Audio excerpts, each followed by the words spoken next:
Is Dr. Phil really a doctor?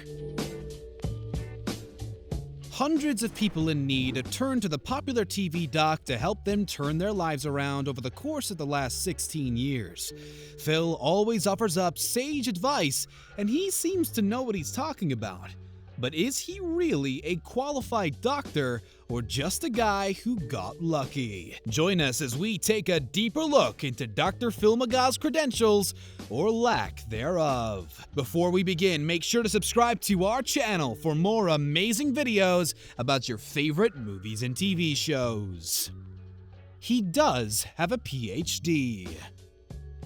Getting a PhD is no joke. Degrees are hard enough, but going above and beyond to study a subject at PhD level is something that few achieve. Dr. Phil earned his prized qualification at the University of North Texas, completing the course way back in 1979. His dissertation certainly sounds like something a doctor would write, as it's titled Rheumatoid Arthritis, a Psychological Intervention. Funnily enough, his mentor at university, Frank Lawless, would go on to become the main contributing psychologist on the Dr. Phil show. There's definitely education there, but what about a legal certification? Is Dr. Phil actually allowed to practice? He doesn't hold a valid license.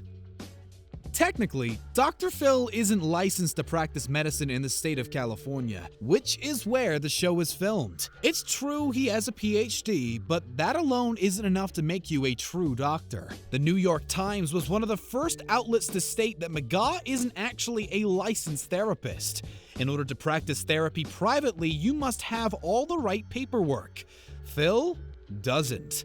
Numerous professionals have criticized his questionable techniques over the course of his career, saying that the doc preaches a number of patient rules like confidentiality, while some guests have accused him of bullying and abusive behavior. The 67-year-old penned a blog to defend himself and his qualifications, explaining that he used to have a license in Texas, but when he moved to California, it was no longer valid, so he retired it. According to Phil, he's more than eligible to hold a license in the Golden State, but he doesn't feel the need to. Texas State weren't impressed.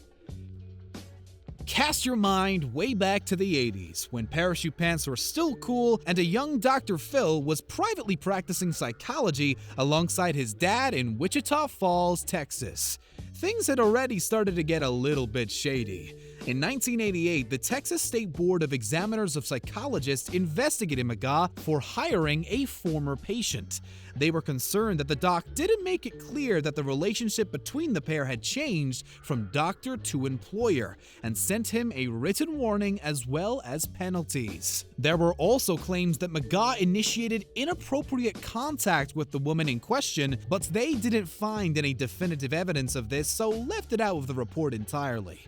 It took 2 years for the board to close their investigation, but it definitely left a big question mark over Phil's reputation. Was he using his power for personal gain?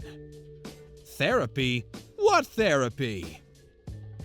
You might think that Dr. Phil has a solid background in psychology alone, but think again.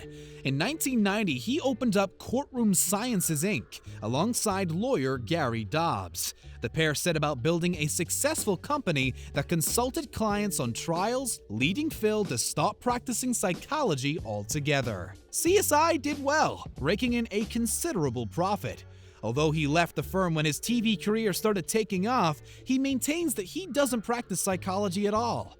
He told the Today Show that his current role doesn't involve therapy in the slightest, as the California Board of Psychology agreed that the show was purely for entertainment purposes and didn't make use of that particular type of medicine. If that's the case, why call it Dr. Phil? Is it all just a ploy to extort people that need help? It certainly looks that way. Thanks, Oprah.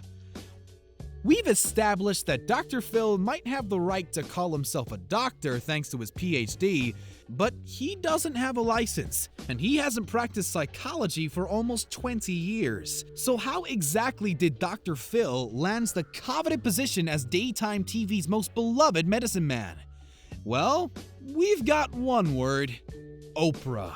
Phil McGraw might tell you that his success is all down to his extensive experience, but really, It's down to a chance encounter with Oprah Winfrey. His consultancy firm aided Winfrey during her Amarillo, Texas beef trial, and she was so taken with Phil that he was invited to appear on her show. Viewers liked him so much that he began to appear as a life and strategy expert on Tuesday nights, which then led to the release of 3 self-help books, all of which were bestsellers. By 2002, he had enough dough in the bank to start his own production company, Patesky Productions, and launch the Dr. Phil show we know today.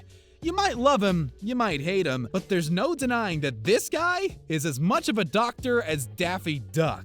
Despite what he may have you think, the Dr. Phil show is simply that, a show. Thank you very much for watching today's video. Make sure to subscribe to our channel for more amazing content, and don't forget to check out one of the other 2 videos on your screen.